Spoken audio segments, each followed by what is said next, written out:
tous se lever pour louer le Seigneur, l'adorer, tous ensemble. J'espère que vous allez bien. Bonne année aussi, meilleurs vœux, soyez bénis.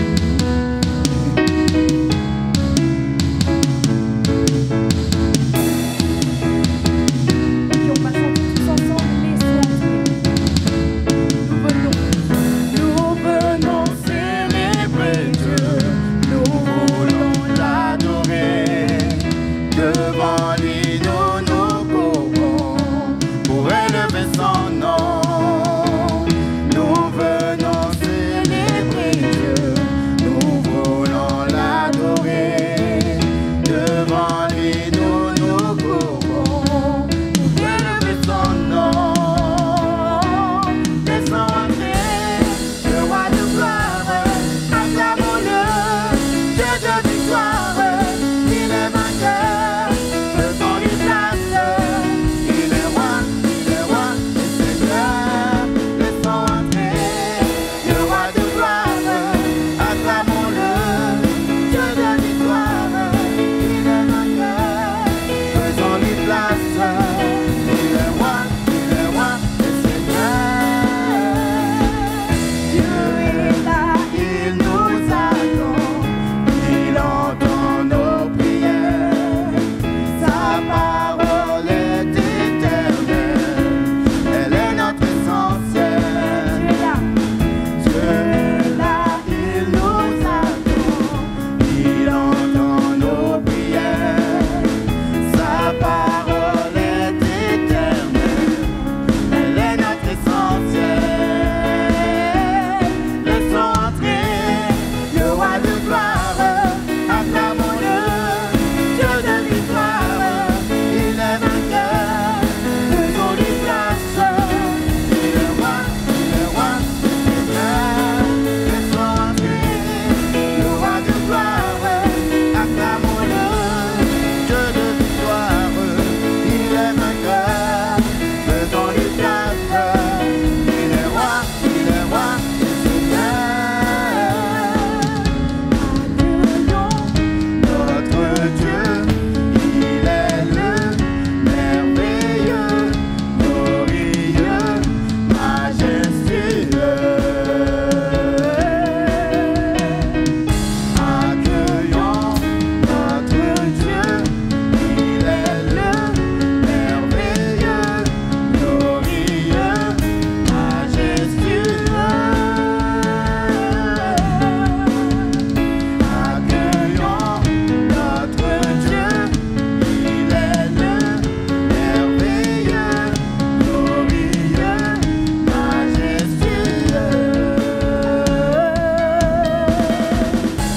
Accueillons notre Dieu, il est le merveilleux, glorieux, majestueux.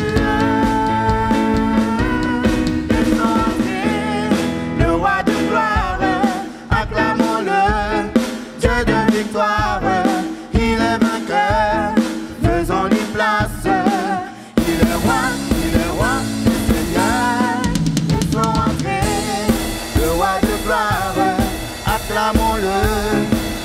Le chant dit acclamons le Dieu de victoire. Alors acclamons le Dieu de victoire. Il est roi et Seigneur. Laissons entrer le roi de gloire, acclamons-le, Dieu de victoire, il est vainqueur. Faisons lui place, il est roi et Seigneur.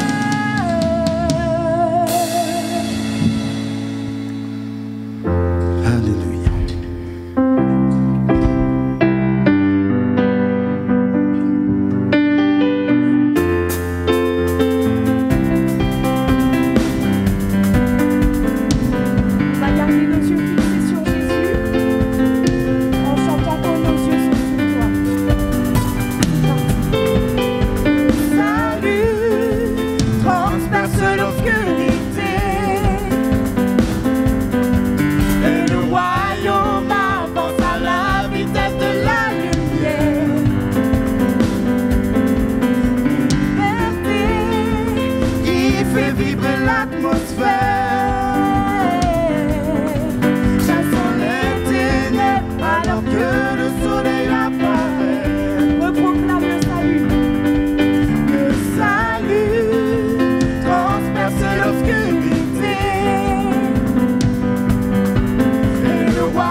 dans sa lumière sans fin.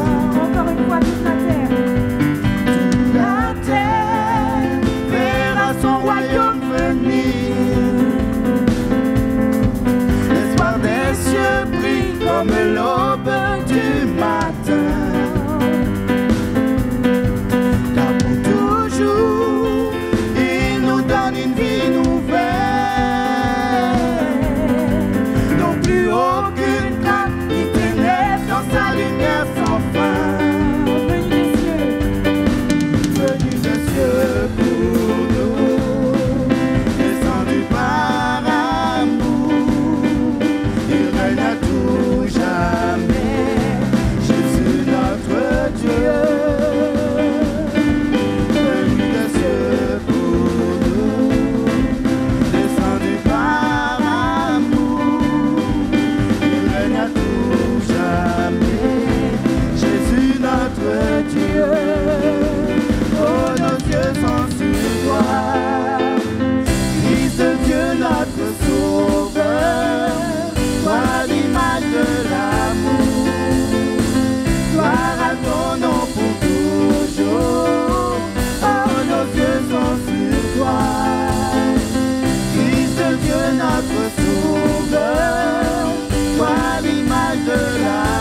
Je veux te connaître plus.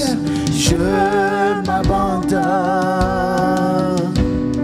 Je m'abandonne. Je veux te connaître plus. Je veux te connaître plus. Je m'abandonne. Je m'abandonne.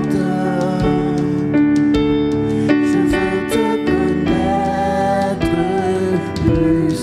Je veux te connaître plus.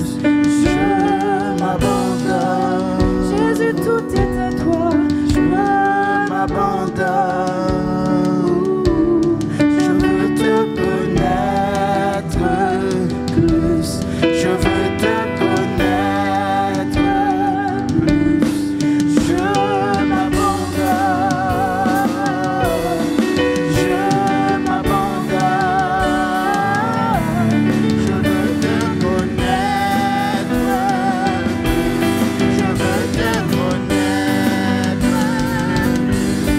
Je m'abandonne. Je m'abandonne. Je veux te connaître plus. Je veux te connaître plus.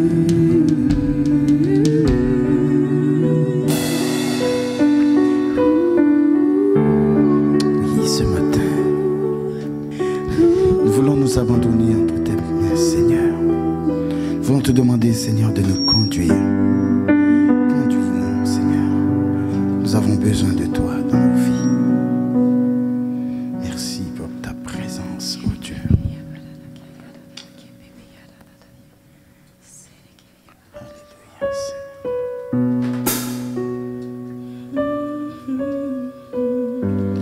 Je te donne tout.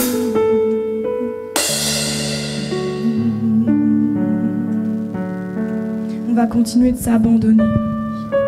On va donner toute notre vie, tous nos cœurs à Jésus-Christ. Alléluia, Seigneur. Même dans nos difficultés, même dans nos épreuves, on va s'abandonner.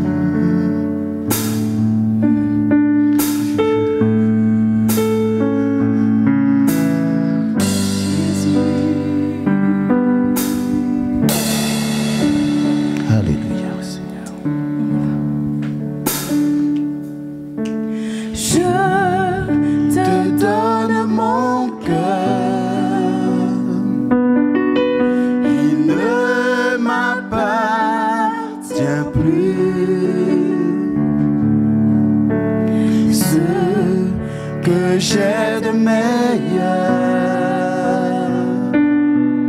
tout est pour toi, Jésus.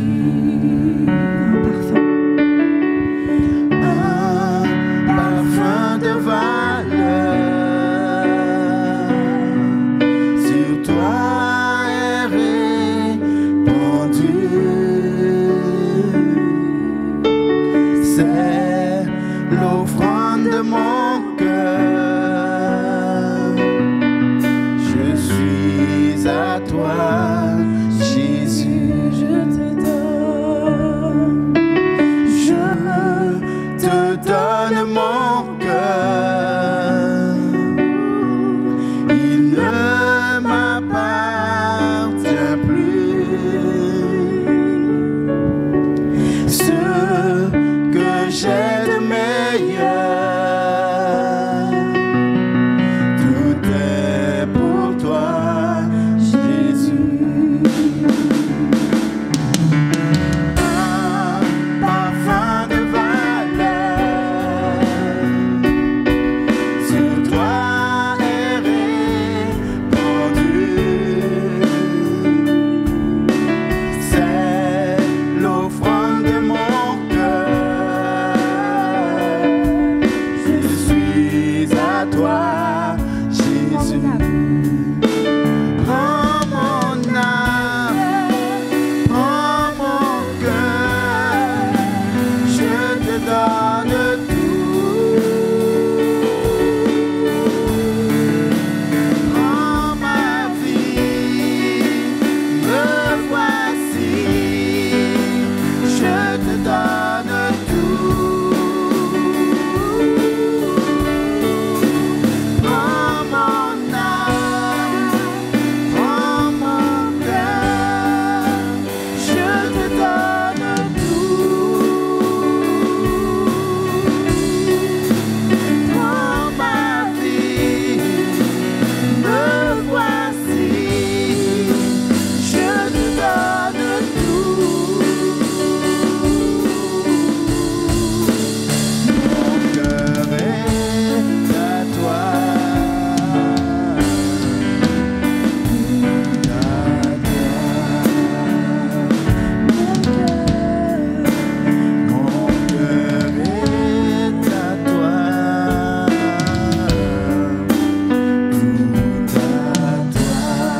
Bonjour à tous.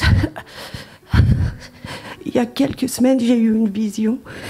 C'était les ténèbres avec une main rouge et un clou planté au milieu de la main. J'en ai parlé à Yves. Et là, c'est revenu fortement ce matin. Et il y a Éphésiens 6 qui est venu vraiment dans mon cœur. Et Luc 10, j'ai le pouvoir de marcher sur les serpents, les scorpions et sur toute la puissance de l'ennemi. Et rien ne pourra nous nuire.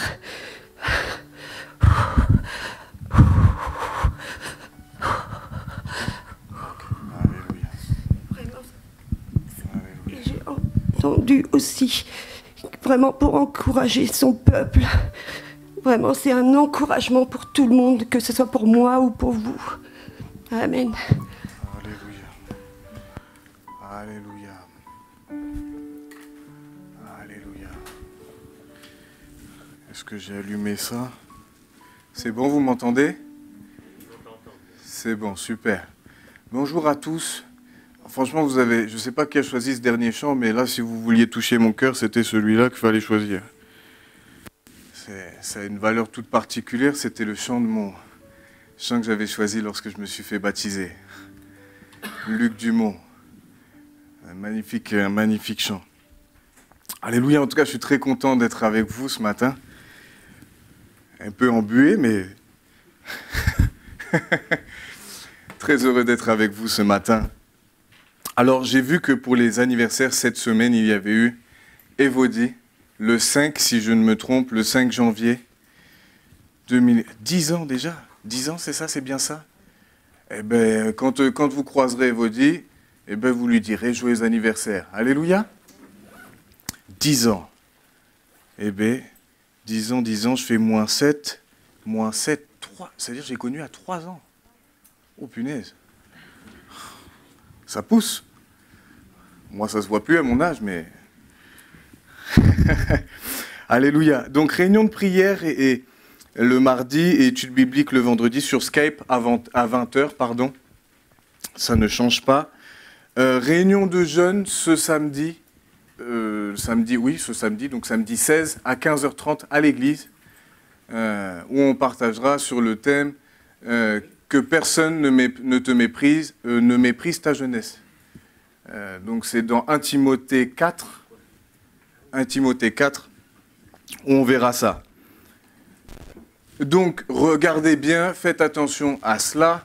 Il y a des feuilles dans le fond, des feuilles blanches, il y en a une où c'est marqué astreinte ménage, et il y en a une autre où c'est pour les écoles du dimanche. Alors tous les moniteurs, monitrices, ceux qui veulent aussi aider notamment à la nurserie, pensez à vous inscrire. Ma femme, elle, de toute manière, c'est tous les dimanches, ça c'est pas le souci, mais vu qu'il y a pas mal de bébés, merci Seigneur, il y a pas mal de bébés, donc il faut être plusieurs pour pouvoir bien, au moins 2, donc qu'une deuxième personne puisse avoir à cœur de se mettre. Donc il y a déjà des personnes, merci pour ces personnes-là, et pour les autres qui auront à cœur, merci d'avance. Amen. Donc pensez aussi le ménage, regardez bien quand est-ce que votre tour est, regardez bien à l'avance. Et ce qui est bien, c'est que c'est juste à l'entrée, donc quand vous rentrez, vous allez entretenir une nouvelle habitude, ou une habitude que vous avez déjà, selon les personnes, vous allez vous mettre du gel. Pendant que vous vous frottez les mains avec du gel, vous regardez l'astreinte ménage quand est-ce que c'est moi, et vous regardez le dimanche si c'est pris ou c'est pas pris. Alléluia. Et donc comme ça, vous en profiterez pour... Chaque seconde, chaque minute sera optimisée là-bas, en attendant que papa vous place, vous dit, bon, vous allez là où vous êtes. OK? Ça marche? Alléluia. Alors, je tenais à... J'ai rien oublié? Non, j'ai rien oublié. Il n'y avait pas vraiment beaucoup de... Si ce n'est l'évangélisation, samedi 30, c'est ça, Annick? Samedi 30, à 9h30 à l'église, et puis à 10h, vous êtes dans la rue pour prêcher l'évangile. Amen. On en a besoin. On en a besoin. On a besoin de prêcher l'évangile. Il y a des gens, franchement, qui sont dans une détresse. C'est incroyable. Avec les masques, bien sûr. Hein. Avec les masques, toujours selon les règles sanitaires. Amen. Alors moi, je voulais vous... Et ça tombe bien parce que vous allez dire, mais Kenny, il vient de porter des lunettes, ça fait longtemps qu'il les a pas mises. Alors c'est un peu de circonstance que je les mets parce qu'on va parler de quelque chose. Bon partage les préados avec Nini. Que le Seigneur vous bénisse. Parce qu'on va parler de quelque chose, c'est quelle est notre vision. Quelle est notre vision de Dieu? Quelle est l'image que nous avons de Dieu? Et quand Yves a prêché, il y a maintenant 2-3 semaines, sur ça, quelle image nous avons de nous-mêmes, j'ai rigolé quand il a commencé à ouvrir sa bouche parce que j'avais déjà le thème. J'avais déjà commencé à préparer. Et ce n'est pas un thème que moi-même j'ai entendu par Paul Goulet. Et donc c'est vieux, j'ai regardé le fascicule sur lequel j'ai remédité pendant ces dernières semaines. C'était en 2014. C'était mon premier congrès UAPM que je faisais. Et celui qui prêchait, c'était Paul Goulet. Et il parlait de ça, des pensées, des sentiments, de toutes ces choses-là. Et il a vraiment bien développé ça. Et donc dans ça, il a développé quelles sont les images que nous avons, quelle est la vision que nous avons de Dieu. Et par quoi cette image est influencée. C'est intéressant. Hein? C'est intéressant. Et est-ce que c'est possible, parce que c'est ça la clé surtout, est-ce que c'est possible d'avoir une vision différente de Dieu, si elle est mauvaise, celle que nous avons? Est-ce que c'est possible? Alors, je vais vous un peu m'avancer. Oui, c'est possible. Oui, c'est possible de changer de vision quand notre vision de Dieu n'est pas bonne. Alors, il y a ce docteur, un psychologue chrétien, le docteur Richard Dobbins, qui définit la vision de Dieu comme étant une combinaison d'images mentales, de sentiments et de pensées qui produisent donc cette image de Dieu. Alors là, jusqu'ici, c'est charabia, on ne comprend pas trop. Alors je vais développer, vous inquiétez pas. Donc ça va être ces sentiments, ces pensées que nous allons avoir qui vont constituer notre manière de voir Dieu, de le percevoir. Et cela va même affecter la manière d'interpréter ce que nous vivons. Ah oui, bien joué. Oh ben, heureusement que tu es là. Heureusement que tu es là. Ou je les passe à la fin. À la fin. Alléluia. Merci Yves, heureusement que tu y as pensé. Et donc, ça va même affecter notre manière d'interpréter les événements que nous allons vivre. Donc c'est pour ça, c'est en cela que nous voyons que c'est important d'avoir une vision saine de qui est Dieu, qui est réellement Dieu. Pas celui que nous croyons qu'il est, mais celui qu'il est vraiment. Parce qu'on a tous commencé comme ça au début de notre conversion. Moi, je ne sais pas vous, mais entre moi et Dieu, des kilomètres, c'était pas assez, des années-lumière, c'était pas assez. Pour moi, Dieu était tellement haut, tellement grand, tellement saint, que pour moi, mes petites histoires, mes petits problèmes, mes petites luttes personnelles, c'était pas son problème. Ce qu'il voulait de moi, c'est que je sois productif. Et je vous explique comment je voyais Dieu au début de ma conversion. Pour moi, Dieu, c'était vraiment celui qui... si je voulais qu'il m'aime, si je voulais avoir son attention, il fallait que je fasse beaucoup de choses pour lui. Il fallait que je sois vraiment très très dur avec moi-même et que je fasse tout ce qu'il me dit à la lettre. Mais le problème, c'est pas ça. Oui, on doit faire ce que Dieu nous demande, mais c'était la motivation que j'avais. C'est parce que, en fin de compte, je croyais qu'en faisant des choses, alors j'allais avoir un retour de Dieu. Alors j'allais avoir son amour. Alors j'allais avoir toutes ces choses. Alors je vais vous expliquer déjà une notion que je veux qu'on partage ensemble, c'est le filtre. Est-ce que vous savez ce que c'est un filtre? Il y en a qui vont me dire filtre à gasoil, filtre à huile, filtre à air. Moi, dans mon travail, on a ce qu'on appelle des climatisations, ça s'appelle les clims voyageurs. Et il y a des filtres. Et ces filtres-là, on doit les changer tous les 112 jours. Ne me demandez pas pourquoi 112, ça c'est pas moi qui ai vu, c'est les méthodes, ça c'est pas moi je dois appliquer. mais pourquoi ils ont dit 112 jours? La seule chose que je sais, c'est que le problème, c'est que je ne sais pas si vous savez, mais dans les trains, il y a de la poussière, il y a toutes ces genres de choses, il y a plein de choses. Et donc, du coup, toutes les bactéries sont aspirées et ce filtre sert à quoi? Eh bien, il sert à prendre toutes les impuretés afin qu'elles n'aillent pas polluer le reste du système d'air. Parce que si ça bouche le réseau d'air, il n'y a plus de clim, il n'y a plus rien.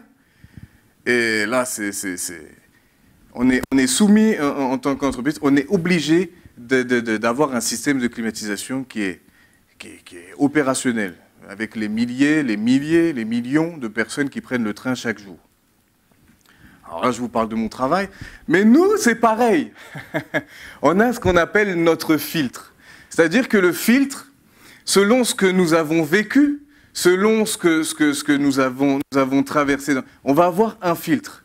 C'est-à-dire que quand nous sommes blessés, je vais l'expliquer comme ça, quand vous avez subi, par exemple, vous avez été abandonné dans votre plus jeune âge, où vous avez subi des paroles qui sont difficiles, le reste de votre vie, si Dieu n'intervient pas et ne guérit pas vos cœurs, vous allez interpréter chaque chose, chaque événement de votre vie avec ce filtre-là. C'est-à-dire que dès que vous allez être dans une relation, vous allez développer des choses comme la peur de l'abandon, comme la peur du rejet, comme la peur de la solitude. Il y a plein de choses qui...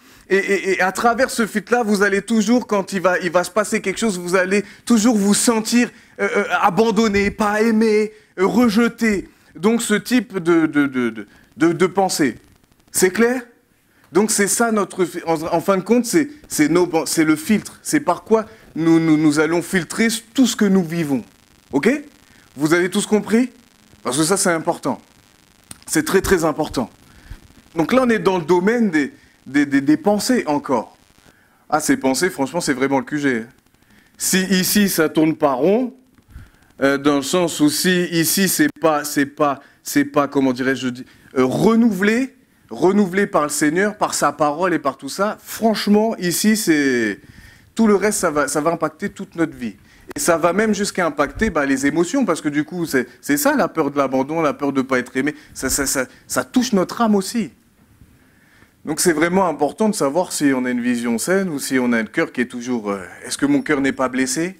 Est-ce que je n'ai pas été brisé? Est-ce qu'encore aujourd'hui, les choses du passé ne me touchent pas encore? On verra ça la semaine prochaine. Ça va être là pour l'instant, c'est la première partie. Quelle est notre vision de Dieu? Et la semaine prochaine, ce sera, est-ce que mon passé m'impacte encore dans le présent?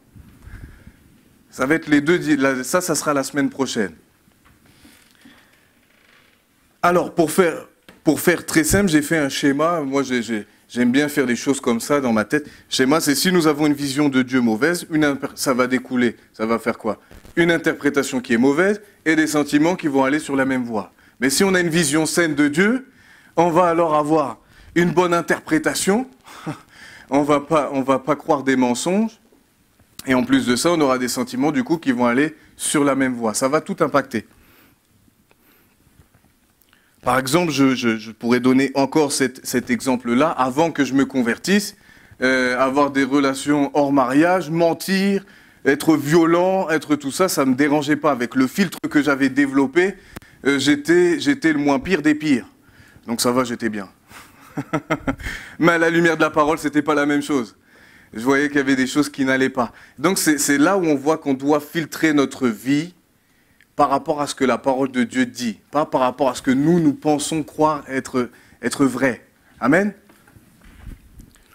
Alors, première question. Quels sont les éléments qui ont le pouvoir d'influencer et de bâtir notre vision de Dieu? Alors, je vais donner 5 sources. La première, je vais parler de la famille. Je vais parler de notre famille. C'est le cercle, je dirais, notre famille, nos parents. C'est vraiment le cercle où nous sommes le plus... en tant qu'enfant, on n'est pas tous nés, je ne suis pas né à 27 ans, vous n'êtes pas nés non plus à votre âge.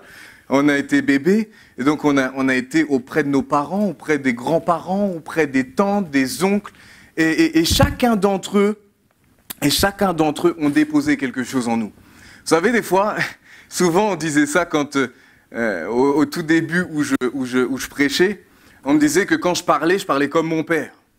On me disait que même au niveau des mimiques, j'avais les mimiques de mon père. Bah oui, c'est mon père. Mais oui, mais tout ça pour dire quoi? Parce que ça a été celui avec ma maman. C'était quand on est petit, ce sont nos modèles, nos oncles, nos tantes, ce sont nos modèles. Et chacun d'entre eux vont déposer quelque chose en nous. Chacun d'entre eux. Donc, ça va de les pratiques religieuses, les tendances en éducation, l'hygiène, l'étiquette sociale. Il y a tellement de choses que dans la famille, on va en fin de compte nous léguer. On va hériter de toutes ces choses. On va léguer de ces choses-là, ok? Donc nos parents, c'est la source numéro 2. Dans nos premières années, de 0 à 5 ans, nous interagissons principalement avec nos parents. Aujourd'hui, moi je le vois en tant que père, mais j'ai découvert des choses. Quelque chose, souvent je parlais de l'eczéma, je disais oui c'est Laura, mais j'ai appris que étant bébé, je ne savais pas, étant bébé, j'avais eu énormément d'eczéma, je l'ai su hier. Et que quand j'étais bébé, j'ai eu aussi une maladie qui s'appelle, vous connaissez tous, le staphylocoque doré. Quelque chose qui est assez dangereux pour un nourrisson, n'est-ce pas? Et donc j'ai eu ces choses-là. Et je ne savais pas que j'avais eu d'eczéma. Mais pour ceux qui en ont eu, peut-être vous connaissez ça, mais mes parents me baignaient dans de l'amidon de maïs. Et puis, c'est maïs, c'est ça? J'ai bien retenu? C'est bon, j'ai bien retenu. Et tout ça pour qu'on me...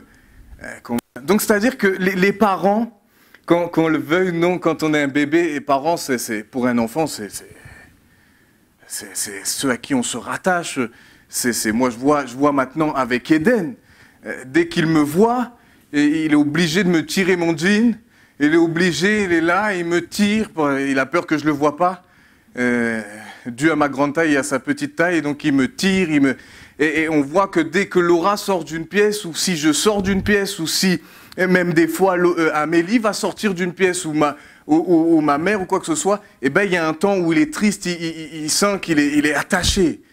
C'est merveilleux, n'empêche, quand on voit ça. Moi, je me dis, je suis content que mon fils soit attaché à mes parents. Et donc, à ses grands-parents, je suis content qu'il soit attaché à ma petite sœur, mais aussi aux parents de Laura. C'est beau à voir. Donc, nous avons des sentiments qui sont très forts envers ceux qui nous élèvent. Alors, c'est là où, en tant que parents, en tant que famille, étant donné que nous déposons des choses... je dis souvent aux préados, je dis, mais vous n'imaginez pas la grâce que vous avez. Je dis, moi, je me suis converti à 19 ans, vous êtes déjà à l'église depuis belle lurette. C'est-à-dire que vous entendez déjà les prédications, vous entendez déjà des messages, vous entendez... vous en faites ils en font ce qu'ils en font, mais dès leur plus jeune âge, ils entendent la parole de Dieu. Et je dis que quand il y a des parents, en tant que chrétiens, en tant que parents chrétiens, on doit nous aussi tout faire pour... moi, je suis au début, mais je vais avoir à faire aussi, de bien les enseigner, de déposer des bonnes choses. Pourquoi? Parce que sinon, selon ce que l'on va faire, selon ce que l'enfant... Il n'y a pas que les parents qui font ça, hein, vous allez voir qu'il y a d'autres sources. Hein. Mais là, vu que j'en suis là, je pense à ça parce que je reflète, moi, ce que j'ai vécu avec mes parents. Je fais une parallèle avec ça. Mais c'est des liens très, très forts et ça va. Et souvent, la vision que nous avons de nos parents, et bien cette vision-là, on va la transvaser sur la vision que nous avons de Dieu. Alors si nous avons des parents qui sont loin, qui nous laissent souvent de côté, ou qui ceci, alors là, vous allez avoir une vision de Dieu qui peut aller dans le même sens. Jusque-là, vous comprenez?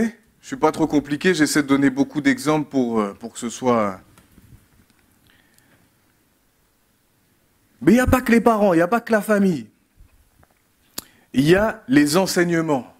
Et ça, les enseignements, j'en parlais un peu. Donc il y a les écoles du dimanche, ça commence dès la maternelle. Des fois, j'étais étonné, j'entendais déjà des enfants chanter des louanges. C'est eux-mêmes qui disaient, bah tiens, on a vu ça à l'école de l'Arche de Noé, alors ça s'est passé comme ça s'est... Je dis, oh bah c'est merveilleux. Mais il y a aussi d'autres enseignements.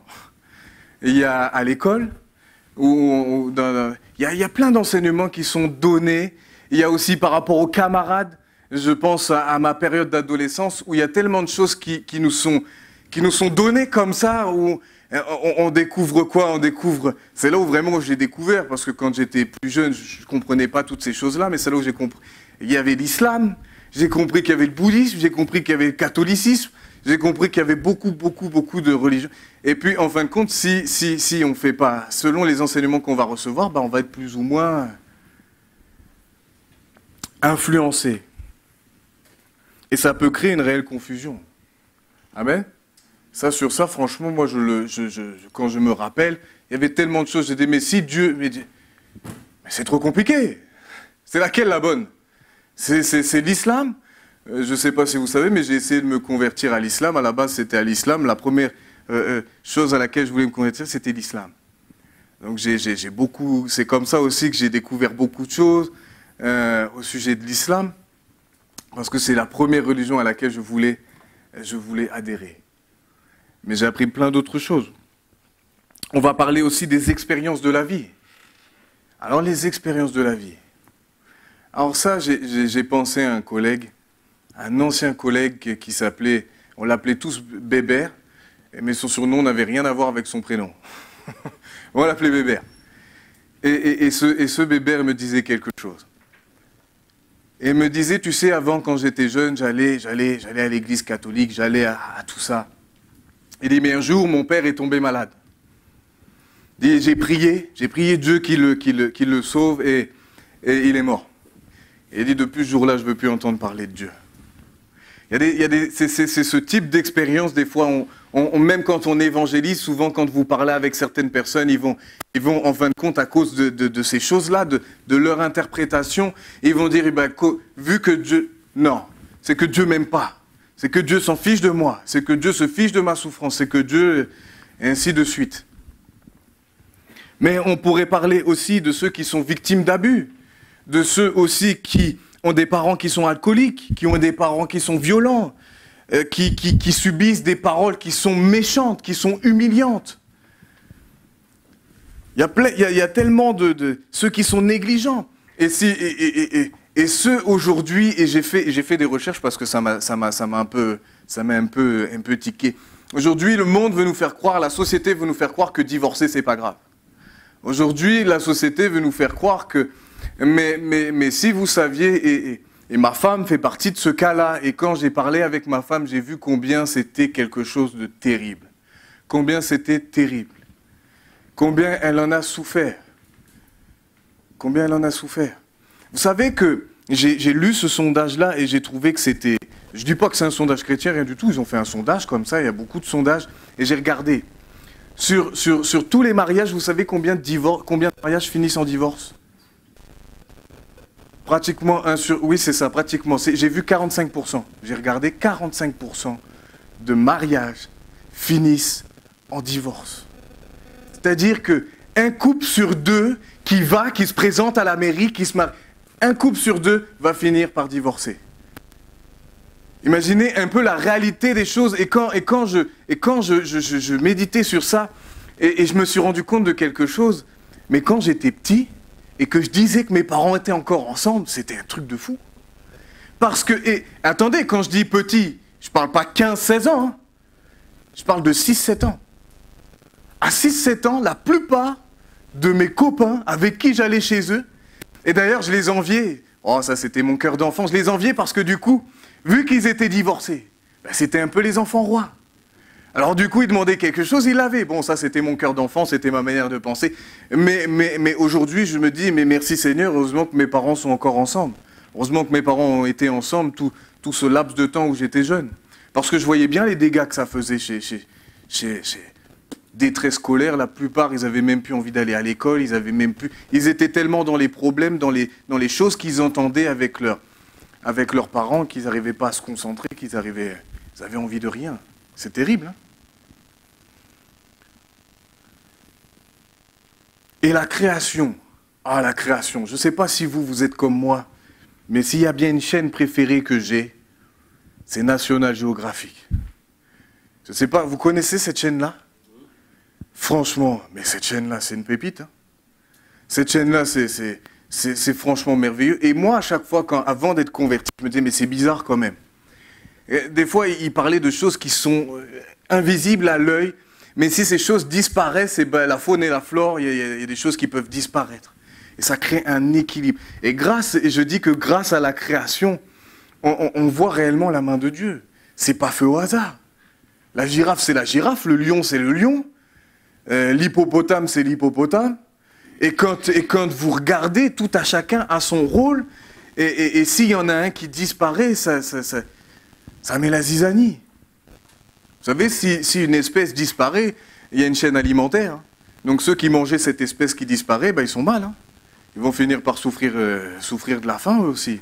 Et c'est plein de réactions en chaîne, les montagnes et tout ça. Enfin bref, je pourrais m'étendre, mais j'aime vraiment ça. Je trouve que c'est merveilleux quand on regarde toutes ces choses.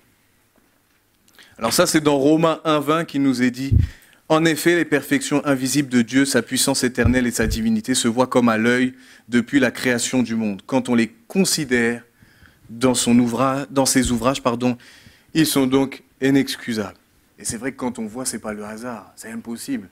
Pas comme ça, quelqu'un s'est dit « Tiens, je vais mettre ça là, tiens. » C'est que vraiment, il y a l'artisan qui est derrière, et cet artisan, c'est Dieu lui-même. Amen.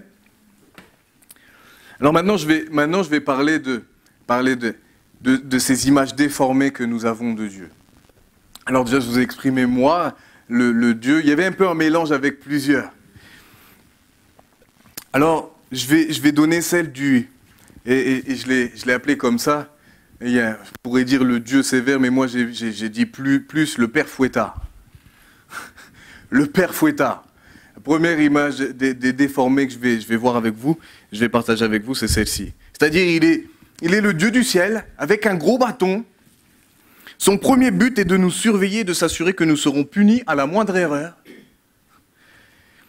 que l'on va faire, ou lorsqu'on ira à l'encontre de sa volonté. Et c'est également un Dieu qui va utiliser les tragédies personnelles telles que la maladie, perte d'emploi, la mort, les accidents, les difficultés, comme des châtiments. Comme des châtiments. Alors, quels sont les effets néfastes sur la santé de ces personnes-là qui ont cette vision-là? De ce fait, nous allons avoir peur de faire une erreur. On va être sous la crainte, on va trembler. Vous savez, la crainte de Dieu, c'est un profond respect.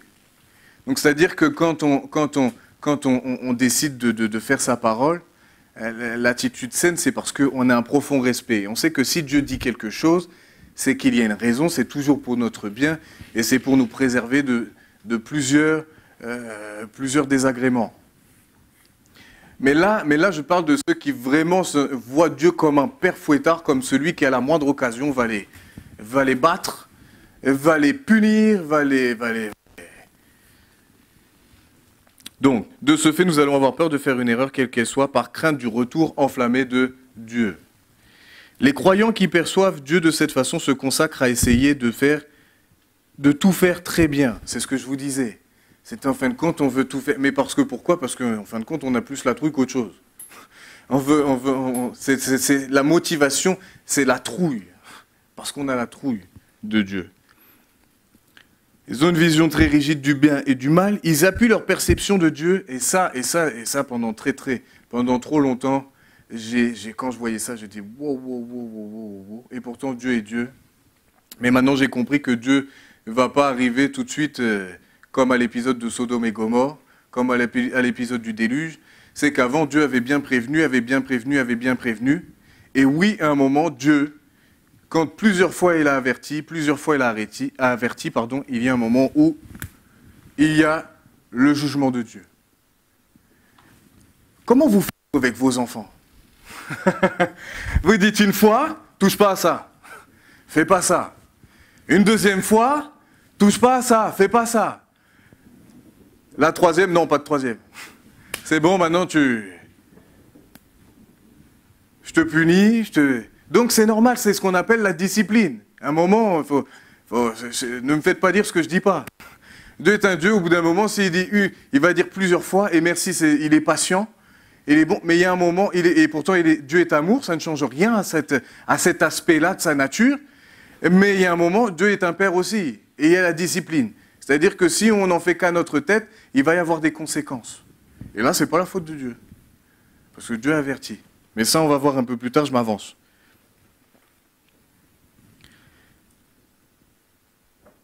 Ils ont des difficultés à se sentir près de Dieu, à se sentir bien face à eux-mêmes. Si vous aviez un père violent qui, à la moindre occasion, vous corrigeait avec j'ai mis ça comme ça, une imposition des mains très spéciale.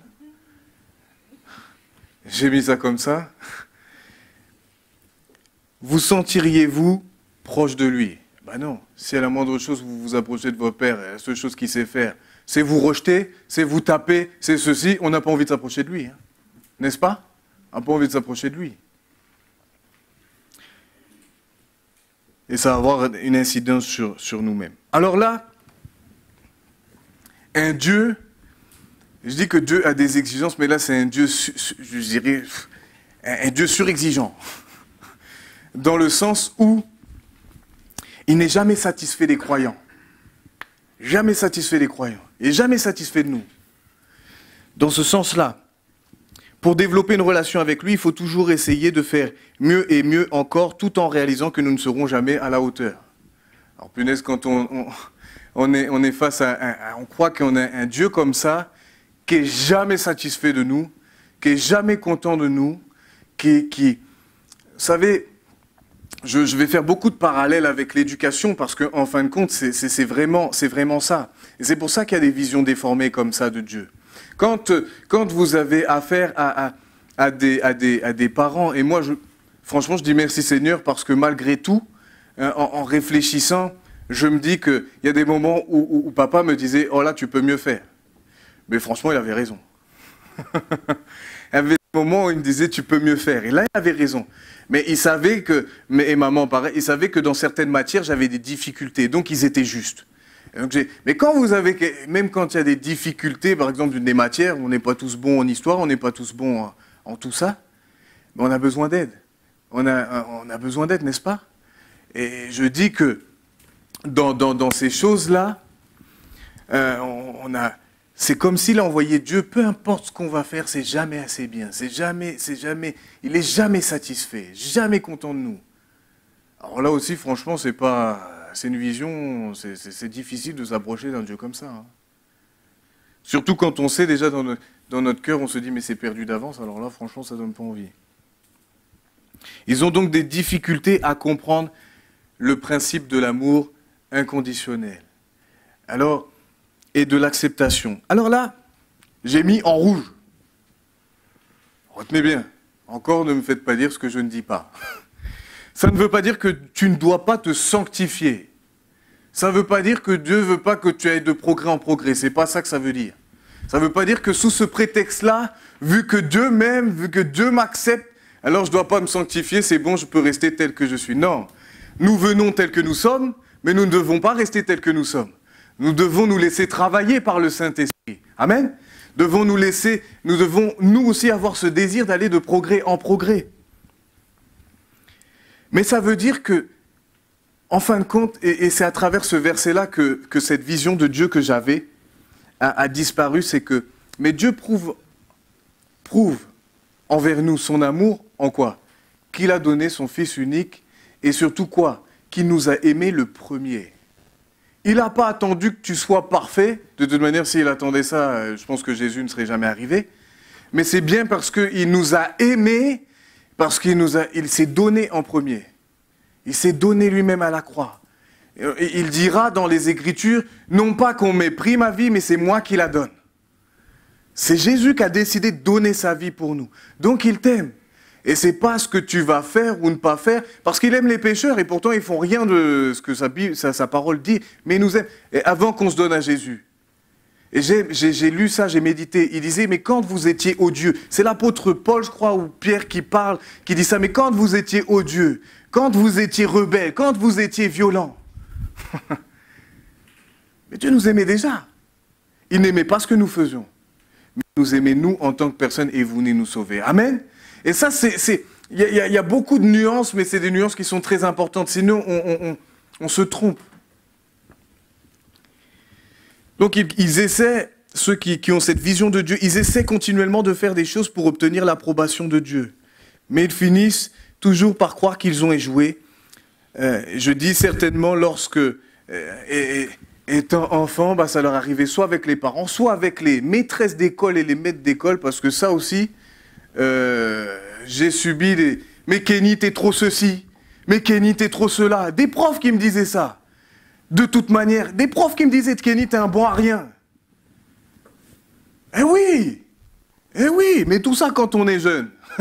Si on prend ça pour une vérité, ben on va croire véritablement qu'on est des bons à rien. On va croire véritablement qu'on est doué pour rien, qu'on n'y arrivera jamais.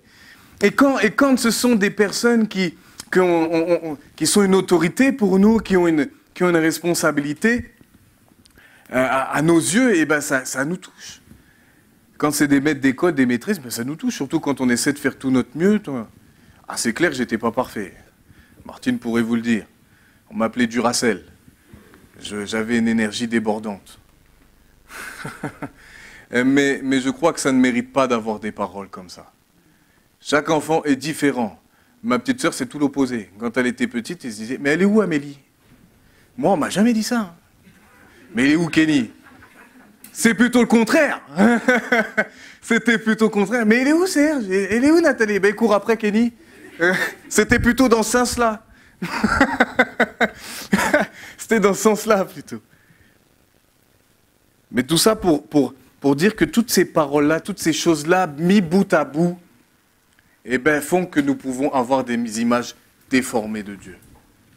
Croire qu'il est pareil. Mais non, Dieu n'est pas pareil. Là, je vais parler de ce Dieu qui est insensible. Et ce Dieu en qui j'ai cru au début, je croyais qu'il était insensible. Donc, je dirais que là où nous sommes leaders, tout à chacun, c'est dans notre foyer.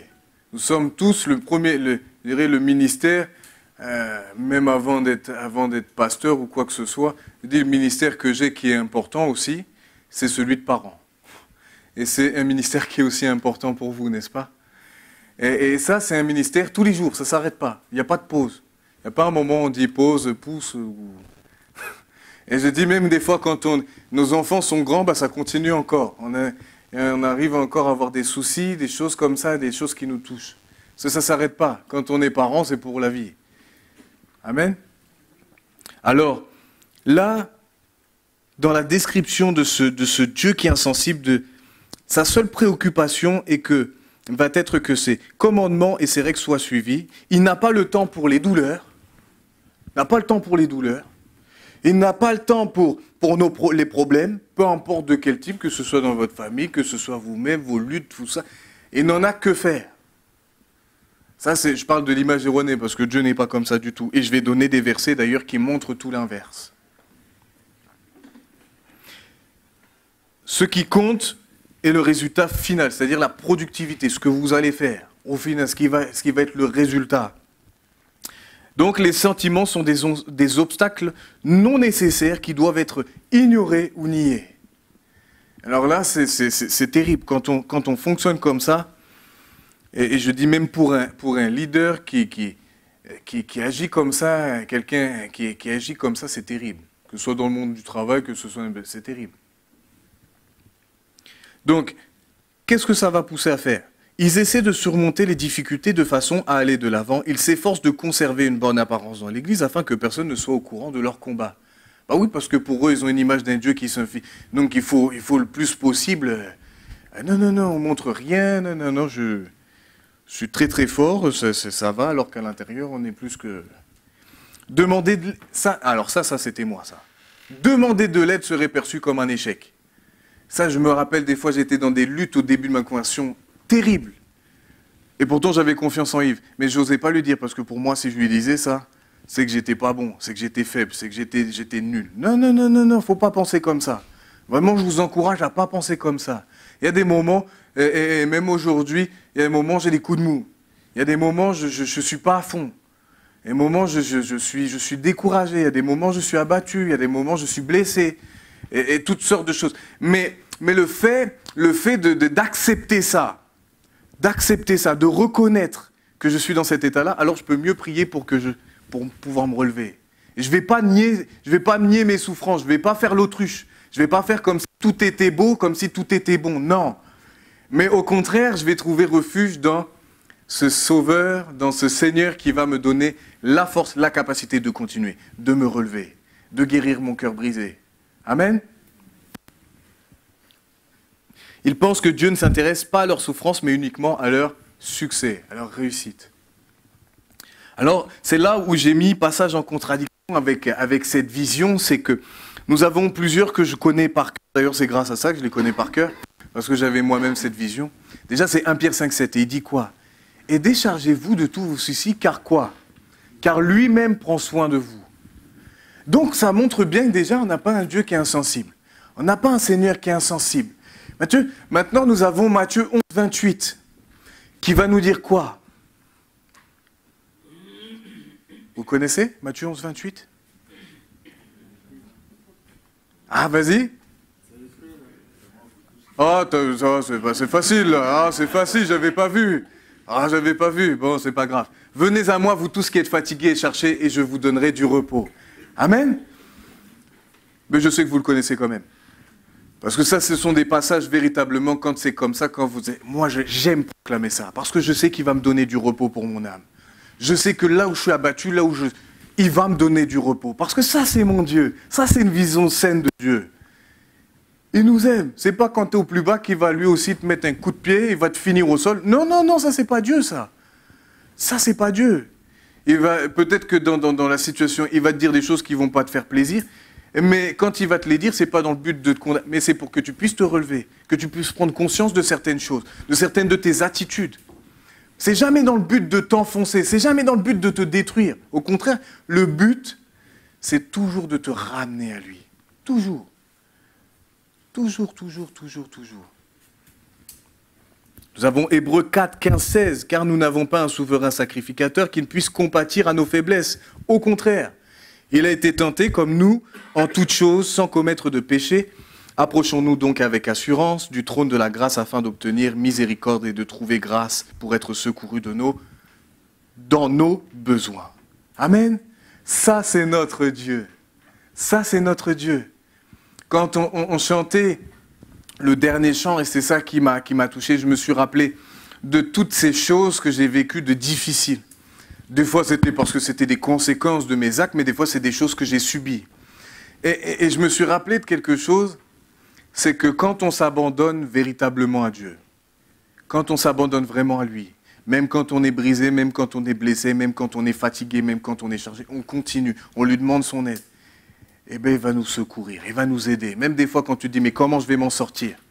Eh bien, lui sait comment tu vas t'en sortir. Reste accroché. Reste accroché. Ne lâche pas. Je sais que des fois, on a beaucoup de raisons dans chacun nos contextes, que ce soit familial, que ce soit le travail, que ce soit plein de choses. On a plein de raisons des fois de dire, oh c'est bon, on va claquer la porte là, c'est bon, ciao tout le monde. Mais non. Il ne faut pas agir comme ça. On demande l'aide de Dieu, on persévère. Et c'est comme ça, c'est à travers des moments comme ça que Dieu va véritablement vous façonner à son image. Il va vous rendre de plus en plus fort, de plus en plus solide. Les épreuves ne font pas plaisir, mais elles sont salutaires quand on les passe avec le Seigneur. Amen. Là maintenant, je parlerai de l'enseignant cruel. L'enseignant cruel.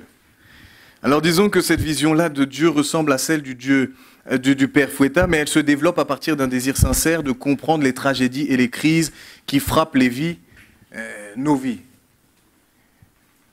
Oui, c'est vrai que ça serait plus... Suite à de mauvais enseignements, le croyant peut s'attendre à ce que rien de mauvais ne tombe sur lui, aucune difficulté et aucun mal, car Dieu va les préserver de ça. Des fois, je sais qu'ici, c'est pas du tout ce qu'on... Yves n'a jamais prêché ça, moi non plus, bien au contraire. Et nous avons Matthieu 5, 45 qui dit « Ainsi vous deviendrez les fils de votre Père qui est dans les cieux, car il fait lever son soleil aussi bien sur les méchants que sur les bons, il fait pleuvoir sur ceux qui lui sont fidèles comme ceux qui ne le sont pas. » Que ce soit les souffrances, tout ça, nous ne sommes pas à l'abri. Et au contraire, le Seigneur dira « Le disciple n'est pas moins que le maître. » Alors nous ne sommes pas tous appelés à mourir sur une croix, mais nous sommes tous appelés à souffrir. Et ça, c'est 1 Pierre 4, je sais que je me répète souvent les mêmes passages, mais parce que ce sont des passages clés qui disent « Armez-vous à la pensée de souffrir pour Christ ». Si on croit que ça va être un long fleuve tranquille en vivant avec Christ, on se leurre complètement. Mais le souci d'avoir une vision comme ça, vous allez voir. Il existe des raisons pour lesquelles Dieu permet des souffrances et des difficultés. Alors, comme conséquence logique de nos erreurs et nos manquements. Et je dis, et je repensais à des exemples, je dis, punaise, il y en a même quand c'est eux qui n'ont pas écouté, qui n'ont pas suivi les conseils de Dieu, ils arrivent encore à rouspéter contre Dieu. Alors là, franchement, c'est fort. C'est fort. Donc là, ça c'est la première chose. Aussi, une autre chose, parce que Dieu a décidé de ne pas violer le libre arbitre. Quand vous lisez les Écritures, quand vous lisez notamment l'Ancien Testament, souvent il dit la vie, la mort, la bénédiction, la malédiction. Choisis. Quand Christ est venu, c'est pareil. Christ a annoncé ce qu'il devait annoncer. Et maintenant, quand c'est annoncé, c'est à nous de prendre une décision. Et cette décision peut se traduire par un oui ou par un non. On a le choix. Mais selon le choix que nous allons prendre, il va y avoir des conséquences. En permettant que nous souffrions des conséquences de nos erreurs et manquements, Dieu va nous corriger. C'est-à-dire que là, il va nous enseigner. Tu vois, là, tu n'as pas écouté, mais et puis on prend conscience, et là, on va dire, ah oui, là, c'est bon, je rigole plus avec la parole de Dieu. Je vais pas dire... Mais il y a aussi quelque chose, et ça, on a tous affaire à ça, c'est la guerre dans les lieux célestes. Nous avons un ennemi commun, qui est le diable lui-même, avec toute son armée, et il va tout faire pour nous détruire. Et je dis heureusement que ma vision s'est assainie, parce que sinon j'aurais encore plus mal vécu ce que mon fils, ce qui s'est passé au début, j'aurais plus mal vécu encore d'autres phases dans ma vie, et j'aurais mis pour faute, j'aurais donné la faute à Dieu. J'aurais dit, mais c'est de ta faute. J'aurais dit, c'est de ta faute. Et j'aurais murmuré, je me serais mis en colère contre lui. Mais j'ai compris que non, dans les lieux, il y a une guerre qui est vraiment là. Et quand nous agissons fidèlement ce que Dieu dit, eh ben, il y en a un derrière qui n'est pas content. Quand vous commencez à évangéliser, à ouvrir votre bouche, à prier pour les gens, à faire toutes sortes de choses, je peux vous dire qu'il y en a un derrière qui est plus qu'énervé. Il vous hait, il me hait. Ça, il faut non seulement le comprendre là, mais il faut vraiment avoir cette réalité-là. Il nous hait. Tout ce que le diable veut nous proposer, c'est pour nous écarter de Dieu, parce qu'il veut qu'on soit perdu comme lui est perdu déjà. Lui, c'est bon, c'est fini pour lui. Si ce n'est que là, il essaie d'amener le plus de monde avec lui. Mais c'est terminé pour lui. Donc, les effets néfastes, si nous avons cette vision-là, c'est que cette perception peut empêcher les personnes de voir les causes logiques d'une tragédie, comme je vous disais. C'est-à-dire qu'on va dire, ben voilà, ça m'est arrivé, alors que c'est nous qui n'avons pas écouté ce que Dieu disait. Et on va dire, mais non, c'est la faute de Dieu, pourquoi il n'a pas fait ça, pourquoi il n'a pas fait ci. Et des fois, on ne comprend pas. Des fois, je vois des hommes et des femmes en crise qui sont super. Et ils meurent d'une maladie. Ou dans un accident, dans des choses. Mais on ne comprend pas tout. Hein. Si vous voulez toujours chercher à tout comprendre comme moi je l'ai fait, vous allez vite, il va y avoir vite un problème. Hein. Parce qu'on ne comprend pas tout. Il y a des choses qu'on ignore. Quand c'est comme ça, quand on ne comprend pas, eh ben, on ne comprend pas. Et je dis, vaut mieux pour une personne qu'elle meure,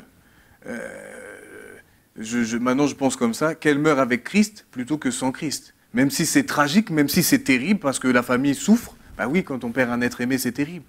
Mais quand on sait où elle va derrière, ça donne quand même un sentiment de réconfort. Ça donne du réconfort. Parce que quand on sait, je pensais moi-même à ma famille, quand certains de ma famille sont morts, si jusqu'à la dernière seconde ne se font pas repentis, c'est l'enfer. Et là, c'est terrible. Ce type, elle peut causer donc de la colère envers Dieu, elle peut empêcher les individus de voir que Dieu les aime, puisqu'ils pensent que Dieu utilise une situation douloureuse pour leur enseigner quelque chose, plutôt que d'empêcher que la tragédie ait lieu. Souvent, moi j'ai dit ça, au tout début. Mais pourquoi t'as pas fait? Pourquoi t'as pas stoppé? Pourquoi t'as pas empêché? Pourquoi? Et là, on se met en colère contre Dieu. Ce type de perception va nous pousser à lutter régulièrement avec la colère contre Dieu. Et puis on va être doublement victime. On va dire, ben voilà, mais encore plus victime que déjà que c'est difficile, et on va encore plus enfoncer le clou. Quand on a une vision comme ça. Alors là, c'est le propriétaire absent. Alors propriétaire absent, c'est quoi? C'est-à-dire que Dieu, il est tellement loin, il est tellement haut, il est tellement que... il ne s'intéresse pas à moi, quoi. Il ne s'intéresse pas à moi. Quand j'ai besoin de lui, il n'est jamais là. Il a tout créé, il a tout fait sur terre, mais par contre, moi, je ne se préoccupe pas de moi. Vous savez, j'ai croisé, notamment, j'ai pensé à quelqu'un, c'est au tout début de ma conversion, qui parlait toujours comme ça. Quand je parlais avec cette personne, elle me dit, de toute manière, quand je prie, Dieu s'en fiche, mais les autres, il les exauce. De toute manière, moi, à chaque fois, on ne veut pas de moi, à chaque fois... Après, j'ai compris que, en fin de compte, cette manière de penser, ça faisait déjà un petit moment que c'était là. C'est pour ça, les années de conversion, j'aimerais vous dire ça. Les années de conversion, c'est pas ça qui fait qu'on a une vision saine ou moins saine. Ce qui va faire c'est quand on prend réellement conscience de qui est Dieu. C'est-à-dire que ça peut aller très vite comme ça peut être plus long. Et des fois, on se rend compte qu'il y a encore des blessures qui sont bien vives et qui continuent, qui nous gardent captifs de ces choses-là. Et on est toujours dans ce type de schéma de pensée où on se sent abandonné par Dieu, on se sent abandonné pour les autres, on se sent toutes sortes de choses dans ce domaine. Donc, les personnes qui vont avoir une telle vision vont se sentir seules et abandonnées. Dieu ne s'occupe pas vraiment de leur vie. Ils vont prier rarement car ils pensent que Dieu ne s'occupe pas d'eux et qu'il est trop occupé à autre chose pour être attentionné à leur égard. Alors là encore, et tout ce que je vous dis, en fin de compte, c'est des choses que, notamment, je vais vous donner surtout celui-là, c'est Hébreux 13,5, parce que c'est le verset sur lequel je me suis converti. Véritablement. Ça ne s'est pas passé à l'église, ça ne s'est pas passé avec Yves, ça s'est passé tout seul dans ma chambre. Où j'ai dit, Seigneur, ok, je veux bien te suivre, je veux bien véritablement te suivre, mais alors toi, tu as dit dans ta parole, car Dieu lui-même a dit, je ne te délaisserai point, je ne t'abandonnerai point.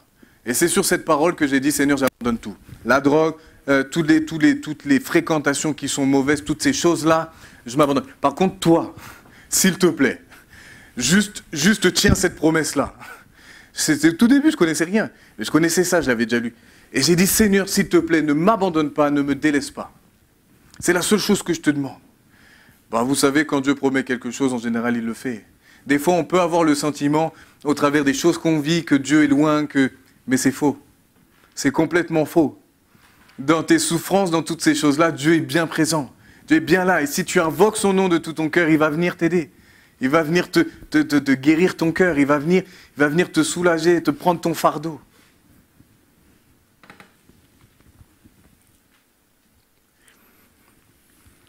Je vais parler des étapes, j'ai déjà dit, j'ai beaucoup répété, je vais simplement dire ces choses-là.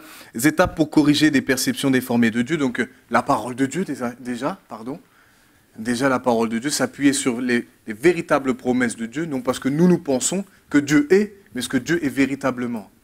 Dieu qui pourvoit, le Dieu qui guérit, le Dieu qui sauve, toutes sortes le Dieu tout-puissant, l'Éternel des armées, j'aime appeler parce que tous ces noms qu'on donne à Dieu révèlent une facette de lui et nous montrent combien il est bon. Dieu est amour, Dieu est patient, Dieu est riche en bonté. Alors, donc ça va être un combat, parce que pour changer de vision comme ça, c'est un combat. Hein. C'est un combat. Ça ne se fait pas comme ça en 5 minutes, ça ne se fait pas comme ça en 10 minutes. Là, je mets 1 heure pour vous expliquer ça. Mais maintenant, pour mettre en pratique tous les jours, ça va être un combat quand vous allez voir que, oh là, j'ai des sentiments. Oh là, je vois que ça ne cale pas. Allez, dans le nom de Jésus, non, parce que Dieu est ci, Dieu est ça, et vous allez proclamer.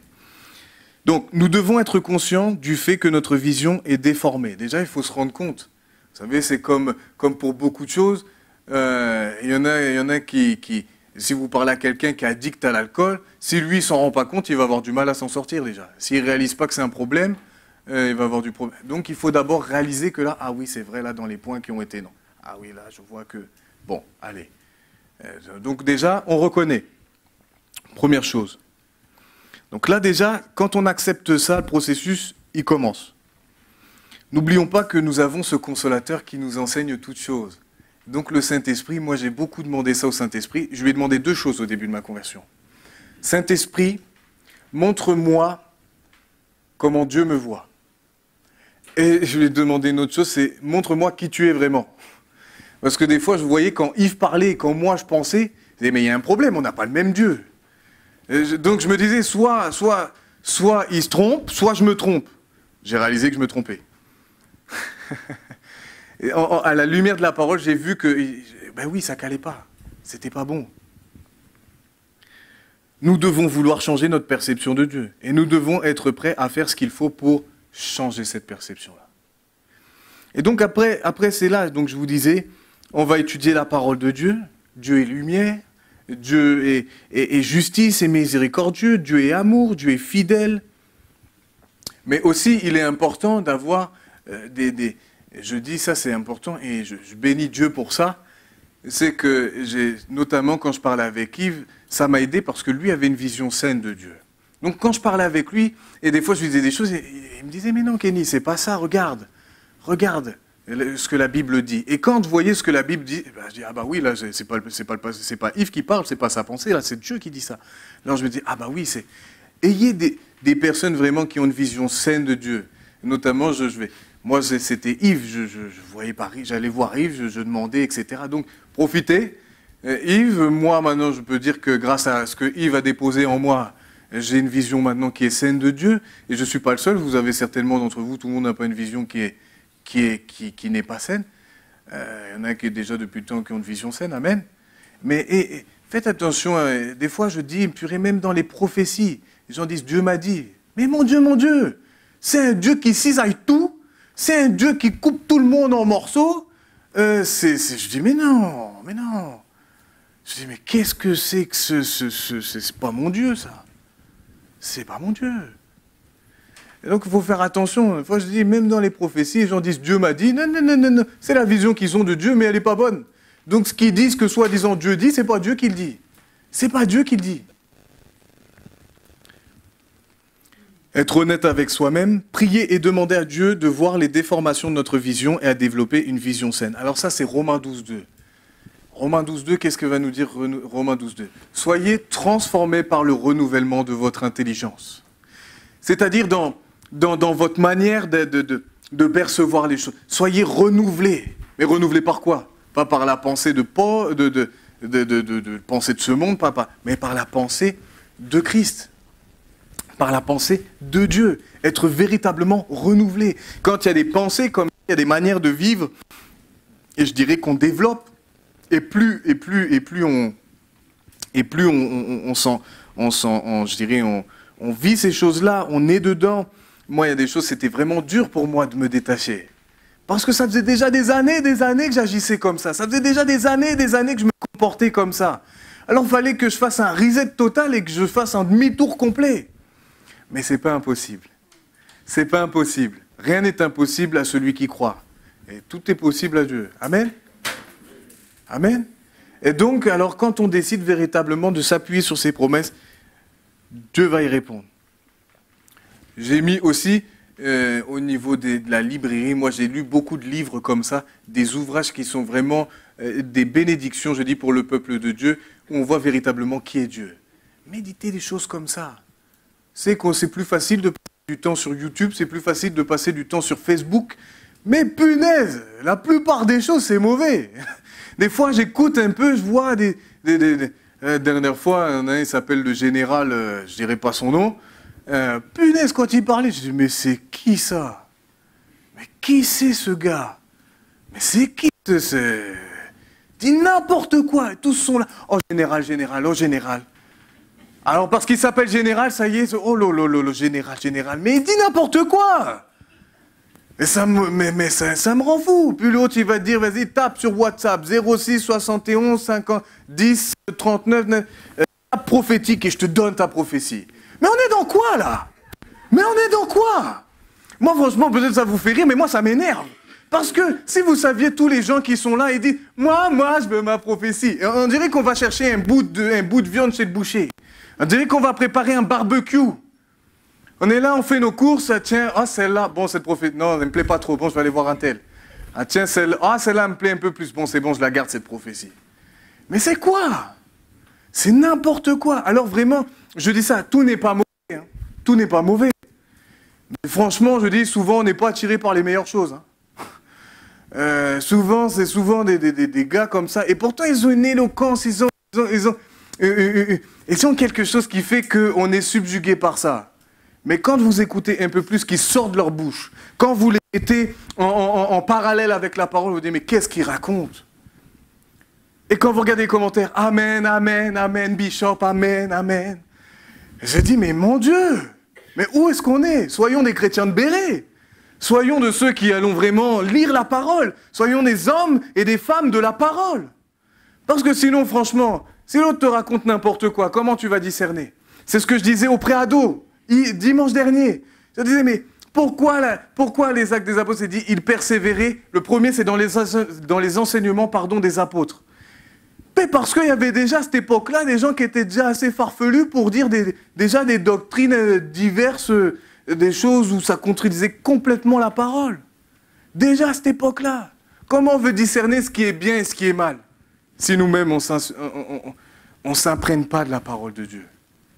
Je sais que ça fait rire, hein, les trucs de prophétique, c'est pour ça je sais que ça... Mais quand j'ai vu ça, sur le moment, waouh, waouh, waouh, parce que c'est les dégâts derrière que ça fait. Là, c'est moins marrant. Là, c'est moins marrant. Et c'est ça qui est terrible. Et quand vous voyez, c'est pas une personne, c'est pas 10, c'est pas 100. Des fois, je vois 1000 commentaires. Mais c'est ça qui fait peur. C'est ça qui fait peur. Et donc, ces gens-là, ils se disent, c'est bon, j'ai un public, voilà. C'est la chair, ça les... Puis après, ils trouvent des noms, général, commandant. Ça me dépasse un peu. Soyons tous des serviteurs de Dieu. S'il y a bien un titre que... Soyons serviteurs de Dieu. Soyons des serviteurs de Christ, tout simplement. Amen. Et je dis, le 6e point, c'est la guérison personnelle et le pardon envers les autres vont souvent nous libérer de ses sentiments et de ses pensées. Ésaïe 53:5. Et ça, c'est vraiment je crois que c'est... Seigneur m'a révélé ça déjà il y a des années, c'était au début de ma conversion pour me parler à mon cœur. Mais il était blessé pour nos péchés, brisé pour nos iniquités. Le châtiment qui nous donne la paix est tombé sur lui et c'est par ses meurtrissures que nous sommes guéris. Vous savez, ce verset, je l'ai souvent employé et même encore aujourd'hui, je le fais. Je le fais pour la guérison physique. Jusqu'au jour où véritablement j'ai compris que je citais ce verset-là, mais pour ma guérison aussi de l'âme.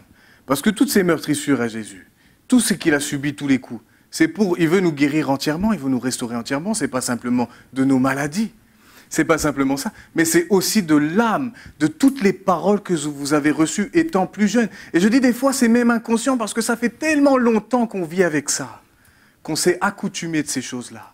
Et des fois, on s'en rend même plus compte de nos réactions. Il suffit que quelqu'un agisse d'une manière qui ressemble à ce qu'ils ont vécu quand ils étaient jeunes, et bam, ça part en feu de forêt. Ils s'énervent. Et puis souvent, ces gens-là sont victimes, parce qu'après, ils regrettent, ils se disent, mais... Et c'est là où nous avons besoin véritablement d'être guéris dans notre cœur. Et vous savez, j'ai cette expérience-là, là, ce que je prêche, c'est parce que j'ai vraiment vécu ça. Et après, je termine par la prière. C'est bon. Oui, bien joué, merci, j'ai compris après. C'est le temps que ça monte au cerveau. Donc, j'ai compris quelque chose, c'est que avant, quand mes parents me disaient quelque chose, avant que véritablement le Seigneur me guérisse, que je demande pardon à ma maman pour tous les agissements, toutes les paroles, je la faisais souvent pleurer. J'étais converti, hein. J'aimais vraiment Dieu. Mais ça, fallait que ça, le Seigneur voulait mettre le point là-dessus, pour pas que je continue, parce que ça fait des dégâts. Hein. Ça fait franchement des dégâts. Je dis, c'est inconsciemment, c'est pas volontaire, on n'a pas envie de le faire, mais les blessures sont tellement là que, en fin de compte, ceux qui sont autour, il suffit qu'il y ait quelque chose qui rappelle, et là, ça y est, on fait preuve on devient vraiment, avec la parole, on devient vraiment violent, on peut devenir méchant véritablement.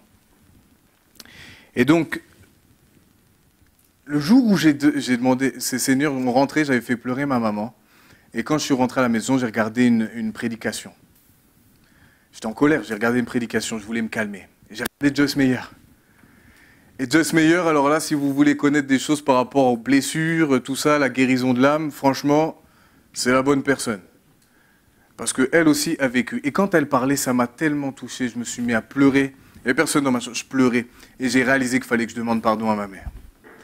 Et je lui ai dit quelque chose. Je lui ai dit, je te pardonne pour ce que tu m'as dit et je te demande pardon pour tout ce que je t'ai fait derrière. Et dès lors que j'ai fait ça, j'ai demandé au Seigneur qu'il vienne guérir mon cœur. Et depuis ce jour-là, j'ai jamais souffert, j'ai plus eu petit à petit, j'ai senti dans mon cœur plus la peur du rejet, plus la peur de l'embarras, plus la peur de ne plus être aimé. Parce que j'avais découvert que ce Dieu qui m'aimait, vraiment, ça avait pris une ampleur différente. Mais parce que j'avais été guéri dans mon cœur des blessures. Mais des blessures que je m'étais tellement habitué. Pour moi, c'était quelque chose de banal. Mais pour Dieu, c'était pas banal. C'était un point où Dieu voulait mettre. Et à partir de là, j'ai commencé à voir Dieu différemment aussi. J'ai commencé à comprendre qui il était vraiment. Il y a eu tout un processus. C'est pour ça que je vous dis, ça se fait. Moi, je prêche là, ça fait 1 heure.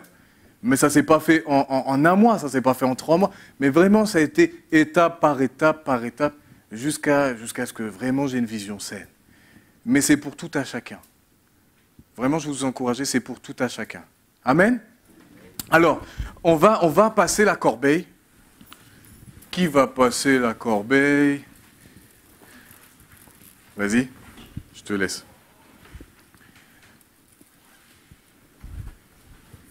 Et on va prier dans ce sens-là. On va prier dans le sens de la prédication. Je te laisse passer. Et après, c'est bon. Et après, c'est bon. Est-ce que vous avez tous bien compris? J'ai été bien clair? Le principal, c'est pas que... C'était clair pour tout le monde? Ok, super. C'est le principal. Je préfère que vous me dites non, si c'est non, plutôt que... Alléluia.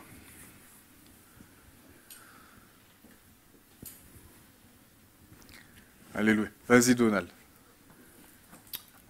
Seigneur, nous voulons te remercier pour ce moment que nous avons passé avec toi, pour ta parole qui a été donnée, Seigneur, que vraiment tu puisses, mon Dieu, nous aider à grandir avec toi, à rester vraiment, Seigneur, dans ta présence. Nous voulons aussi, Seigneur, ce matin te remercier pour toutes les personnes qui ont donné pour ces dîmes et ces offrandes, que tu puisses les bénir, que vraiment, Seigneur, que cela puisse contribuer à ton œuvre, à grandir ton œuvre, Seigneur. Et vraiment que toute la gloire, l'honneur te revienne à toi, le seul vrai Dieu. Amen. Amen, amen, amen. Seigneur, on peut se lever? On peut se lever, on va clôturer comme ça.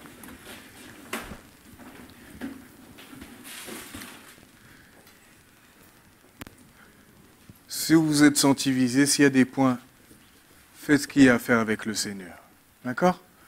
Vraiment, c'est vraiment une prédication, je crois, un message pour nous encourager en ce début de 2021 d'avoir une vision saine de Dieu. D'avoir vraiment une relation saine avec lui. Qu'on puisse partir sur de bonnes bases.